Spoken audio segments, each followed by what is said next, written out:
Hello students. तो एक topic छूट गया था छोटा सा केमिकल रिएक्शन का, उसको हम लोग इस वीडियो में कंप्लीट करेंगे। ओके, और उसके बाद नेक्स्ट चैप्टर पे जाएंगे।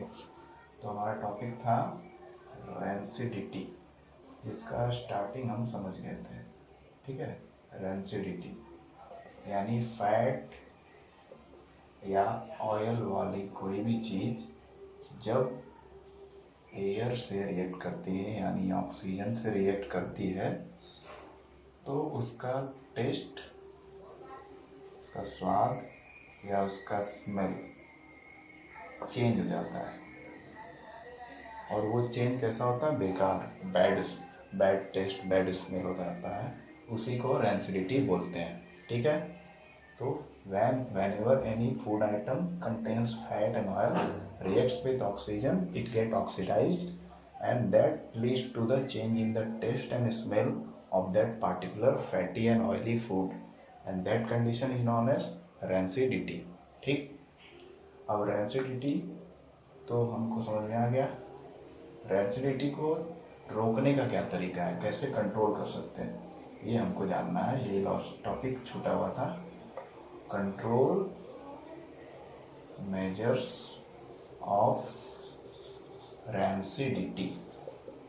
ठीक है, रेंसिडिटी को कैसे कंट्रोल कर सकते हैं, कैसे होने से रोक सकते हैं, ताकि हमारी जो ऑयली या फूड वाली चीज़ें हैं वो सुरक्षित रहें, सेफ रहें, उनका टेस्ट भी अच्छा रहे, वो फ्रेश लगे, उनके स्मेल में भी कोई चेंज ना आए। तो उसके लिए क्या कर सकते हैं? सबसे पहला चीज़, store food in air tight jar और पैकेज। ठीक है, सबसे पहला काम क्या कर सकते हैं हम लोग कि जो भी ऑयल या फूड वाली चीज़ें हैं, जो भी फूड प्रोडक्ट्स हैं जिसमें ऑयल या घी मिक्स है, फैटी चीज़ें मिक्स हैं, उसको हम लोग को ऐसे जार में, ऐसे कंटेनर में या ऐसे पैकेट में बंद करना चाहिए जो एयर टाइट हो।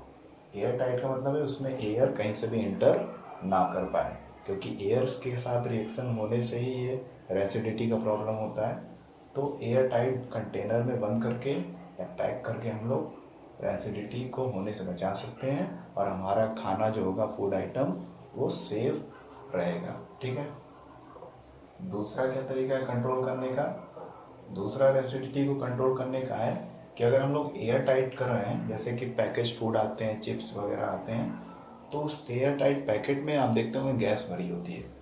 तो एयर तो होगा नहीं, यानी ऑक्सीजन तो उस पैकेट में होगा नहीं, तो कौन सी गैस भरी जाती है जो रेंसिडिटी को कंट्रोल करे? तो पैकेज्ड फूड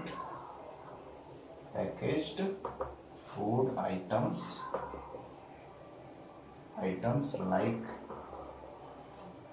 चिप्स, बिस्किट्स, है ना। पैकेज फूड आइटम में बहुत सारी चीज़ें आती हैं, मैं कुछ का नाम लिख रहा हूँ। बिस्किट्स एक्सेट्रा आर फिल्ड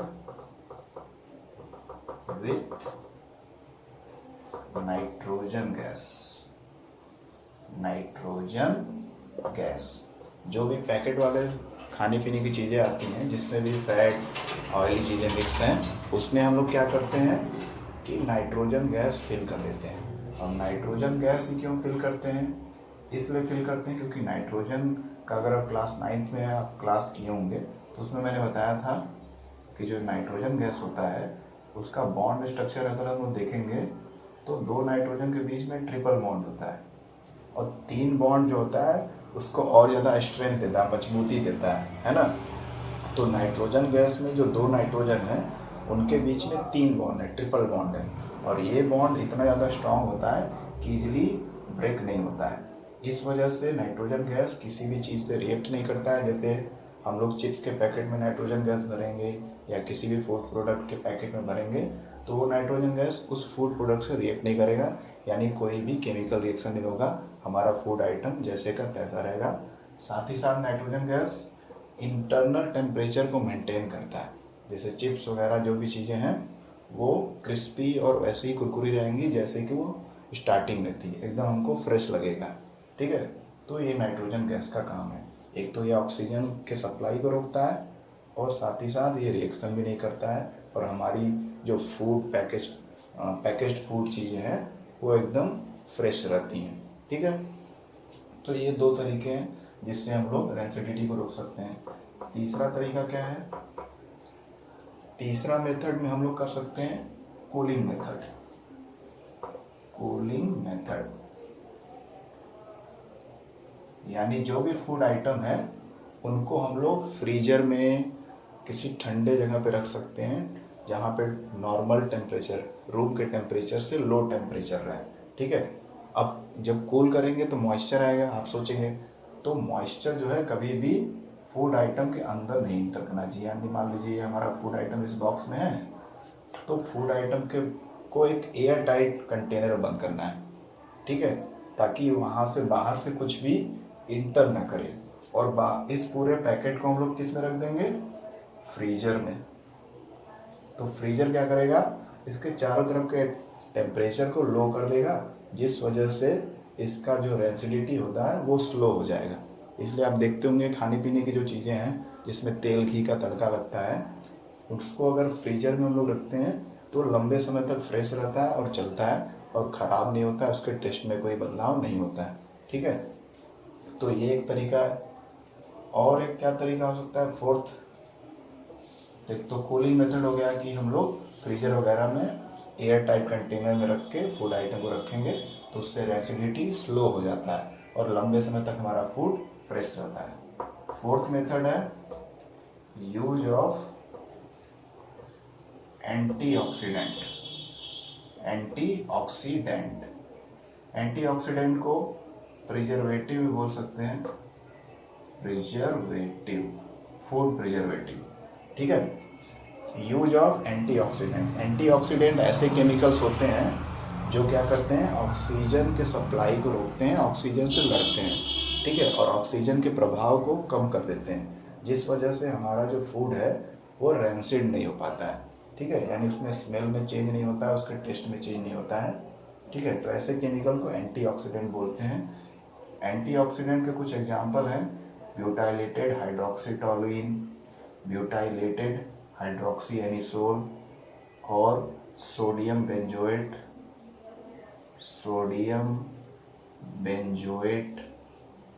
इस तरह के सैकड़ों केमिकल्स होते हैं जो एंटीऑक्सीडेंट का काम करते हैं, जिसको हम लोग पैकेज वाले जो भी फूड आइटम आते हैं उसमें कंपनियां मिक्स कर देती हैं। ठीक है, और अलग अलग जो केमिकल्स होते हैं एंटीऑक्सीडेंट, उनका लाइफ टाइम भी अलग होता है।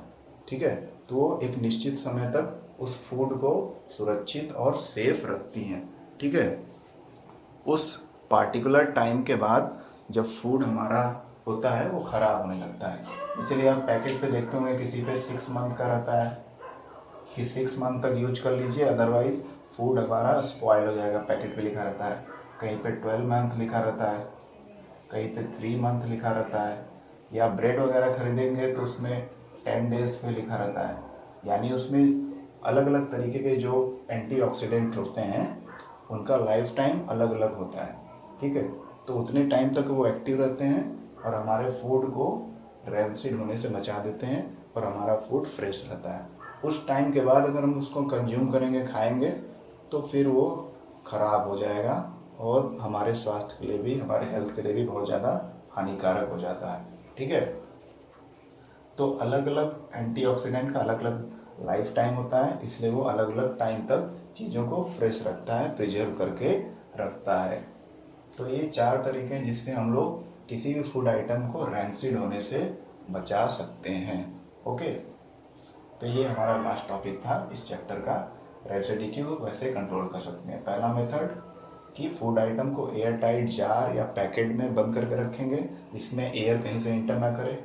दूसरा मेथड, अगर एयर टाइट कंटेनर में रख रहे हैं तो वहाँ पे उस कंटेनर में एयर की जगह यानी ऑक्सीजन की जगह क्या भरेंगे?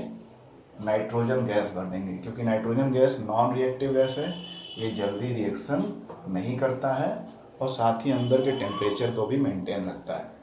तो इस तरह से हमारा खाना जो रहता है पैकेट में फ्रेश रहता है। तीसरा मेथड क्या है? Cooling method. कूलिंग मेथड में क्या करेंगे, हम लोग फूड आइटम को फ्रिज में पुट कर देंगे, रख देंगे, और उससे लो टेम्परेचर से क्या होता है, रेसिडिटी का प्रोसेस भी स्लो हो जाता है और लंबे समय तक हमारा फूड फ्रेश और अच्छा रहता है। फोर्थ मेथड है एंटीऑक्सीडेंट। एंटीऑक्सीडेंट जनरली कहाँ पे यूज किए जाते हैं, ये पैकेट वाले जितने भी फूड प्रोडक्ट आते हैं वो कंपनियां उसमें कुछ केमिकल डालते हैं जिनको एंटीऑक्सीडेंट्स बोलते हैं। ये एंटीऑक्सीडेंट को प्रिजर्वेटिव बोला जाता है, यानी हमारे खाने को एक निश्चित समय तक सुरक्षित और फ्रेश रखता है। और साथ ही साथ इसका फ़ायदा ये है कि एंटीऑक्सीडेंट हमारे हेल्थ के लिए कोई भी हार्मफुल नहीं होता है, ठीक है। तो एंटीऑक्सीडेंट हमारे हेल्थ के लिए भी हार्मफुल नहीं होता है, और साथ ही साथ इसको खाने में मिक्स कर देते हैं पैकेट वाली चीज़ों में, तो ये पैकेट वाली चीज़ को एक पार्टिकुलर टाइम तक फ्रेश रखता है और रैंसिड होने से बचा देता है। तो ये